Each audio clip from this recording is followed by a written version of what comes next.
సృష్టి కార్యానికి మూలమైనటువంటి ప్రకృతి స్వరూపం దేవి అన్న కింద నామంలో సృష్టి నిర్మాణ క్రమానికి కావలసినటువంటి సంకల్పం నుంచి ముడి సరుకుల వరకు అన్నీ దేవి స్వరూపాలైనటువంటి అంతరార్థం గోచరిస్తుంది.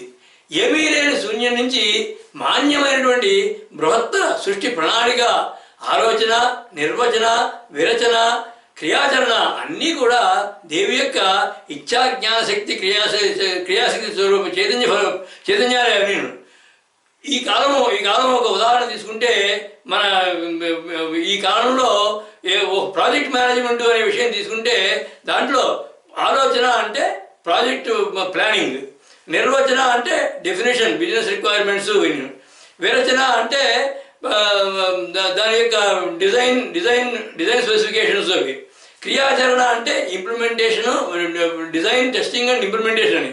ఆ విధమైనటువంటి బృహత్తరమైన ప్రణాళిక రచనకి, ప్రణాళిక క్రియాచరణకి చేసేవన్నీ కూడా దేవి యొక్క చైతన్య శక్తి చైతన్యమే, దాని ప్రతిఫలనాలే అవన్నీ. ఈ నామం నుంచి కూడా బాహ్యంగా వ్యక్తమైనవి, అవ్యక్తమైనటువంటి వివిధ స్వరూపాలతో దేవి స్తుతించబడుతోంది.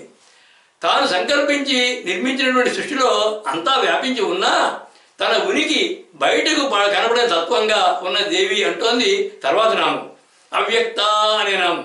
ఈ అవ్యక్త అనే నామానికి అర్థం వ్యక్తం కానిది, అంటే బయటకు తెలియబడనిది అని.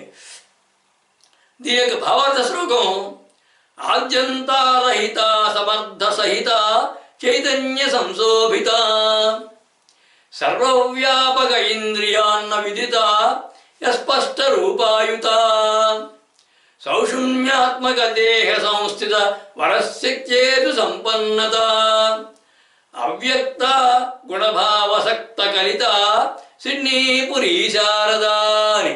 అంటే ఆద్యంతారహిత సమర్థ సహిత చైతన్య సంశోభిత అన్నారు. అంటే మొదలు తుది లేనిది, చైతన్యంతో అర్థవంతంగా శోభిల్లేది.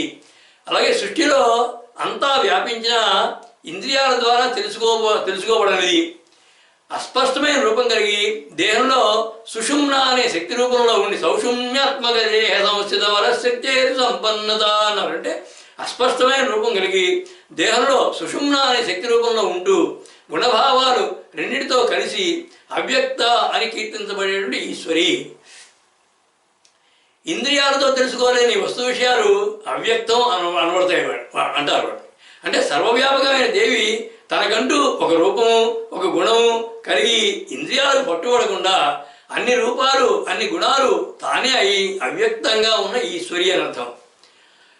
ఇక సాంఖ్యసప్తతి అనేటువంటి గ్రంథం ఏమంటుందంటే సూక్ష్మలింగం అచేతనం అనాది నిధనం తథా ప్రసవధర్మి వయవయమేక మేవాయి సాధారణమేతద్వ్యక్తం అంటుంది.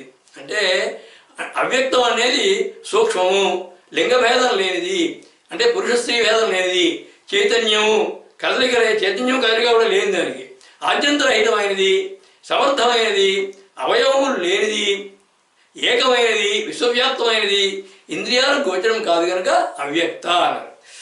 అలాగే దేవి భాగవతం ఏముంటుందంటే నా చక్షుషా గృహ్యతేనాపి వాజా నాణ్యైర్దేవ్యై తపసా కర్మణ వేత్యాది శాంతి విస్తద నిర్ణయాత్ అంటుంది.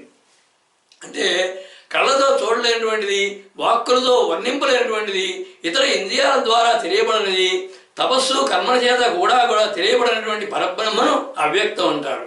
అంటే దేవి పరబ్రహ్మ స్వరూపిణి అని భావం. ఆ అవ్యక్తం నుంచే మాతత్వం పుట్టింది. ఇంతకుముందు చెప్పినట్లుగా అది కొంత వ్యక్తము, మరికొంత అవ్యక్తమును. ఆ వ్యక్తమైనది సగుణ బ్రహ్మము, అవ్యక్తమైనది నిర్గుణ బ్రహ్మము. అంటే దేవి అవ్యక్తానంలో నిర్గుణ బ్రహ్మము అని అర్థం. ఈశ్వర సంకల్పం ద్వారా కలిగినటువంటి చైతన్యం మూల ప్రకృతి అయితే దానికి నిర్వచనం చెప్పడానికి ఈశ్వరుని యొక్క ఇచ్ఛాశక్తి అవ్యక్తము, ఈశ్వరుని యొక్క ప్రథమ జ్ఞానశక్తి మొట్టమొదటి జ్ఞానం ఏంటి, నేను ఉన్నాను అనే జ్ఞానం అవ్యక్తావ్యక్తము. సంకల్పం, ఆ సంకల్పం ఏంటి, బహుశ్యాం ప్రజాయే ఏది అంటే ఎక్కువ మంది అవదలుచుకున్నాను అనే సంకల్పం క్రియ అవ్వడానికి ఉద్యమించినటువంటి క్రియాశక్తి వ్యక్తం. ఈ మూడు కలిస్తేనే పరబ్రహ్మ స్వరూపము అని అర్థం. ఆ ఇచ్ఛాశక్తి గూఢంగా ఉన్నది కనుక అవ్యక్త అన్నారు. అంటే ఈశ్వర సంకల్పాన్ని సఫలం చేయడానికి నామరూపాత్మకం చేయడానికి తెర వెనుక ఎంతో భావన, ఆలోచన, జ్ఞానం, తపస్సు ఉండాలి.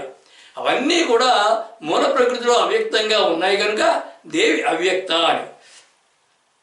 సృష్టికి కావాల్సినటువంటి బీజాలన్నీ కూడా, ప్రపంచ బీజాలన్నీ కూడా తనలో ధరించినది, అవ్యక్తంగా ఉంచినది అని అర్థం. కాబట్టి అవ్యక్త, తనలో అవ్యక్తంగా ఉంచుకున్నది కాబట్టి అవ్యక్త. ఇక సామాన్యులందరిలో తీసుకుంటే కుండలిని శక్తి నిద్రాణంగా అలా నిద్రపోతూ అవ్యక్తంగా ఉంటుంది. ఆ కుండలిని శక్తియే అవ్యక్త కనబడింది.